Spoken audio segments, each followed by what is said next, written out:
Welcome back to the garage. Hey, it's Brett, Useful Aircraft. This is a project I've been working on for a little while and finally had some success and came up with something I'm happy with.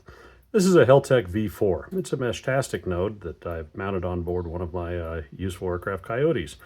It is powered by the flight controller and provides airborne coverage for a Meshtastic network. The Meshtastic network is, if you're not familiar, a decentralized peer-to-peer communications network, primarily for short text messages. It's an interesting rabbit hole, something to go down. The Heltec V4 is a common, relatively new node.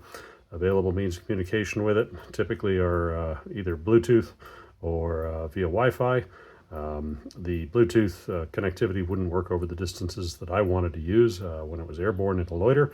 So instead, I carried the SenseCap T1000E on my person and took the aircraft to the field, launched it in auto launch, had the airplane recover to a loiter at the top of auto launch, at which point it began orbiting the field while I was down below.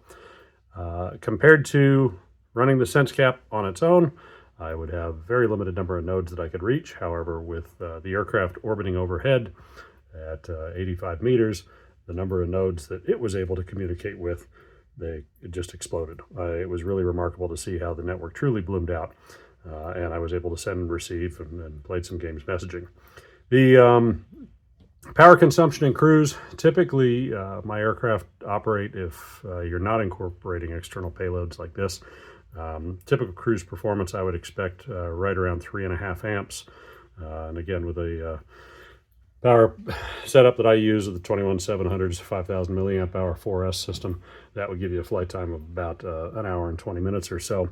However, running the Meshtastic node, I was pulling about, I would say, maybe 5 amps in cruise. I realistically think that I operated to 30 minutes. At 30 minutes, I had consumed 2700 milliamp hours on landing. And so that would realistically, I think 45 minutes would still give you enough bulk landing performance and reserve in the event that you needed to go missed. The mount, this is hot glued on there. It's a 3D print design that I came up with. I'll show you how it works. There you can get an idea. You know, it's got a little extension for the antenna. I mounted, this is a MoseyWorks 915 megahertz antenna. Stuck that up on top, but otherwise everything lives just in this little 3D printed board that I have. Underneath there is actually a DC to DC converter providing a stable power supply, since the voltage supply comes off the flight controller, and on the particular circuit that I chose to use, it is running battery voltage. So, you know, at takeoff it was providing 16 volts.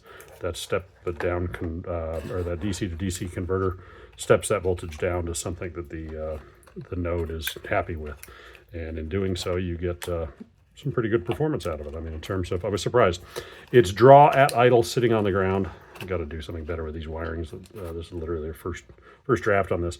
The draw sitting on the ground, flight controller up, everything ready to go, was right at about 1.5 amps. So, you know, I was fairly happy with that. The overhead seems low. It doesn't seem to be taxing the power systems that much.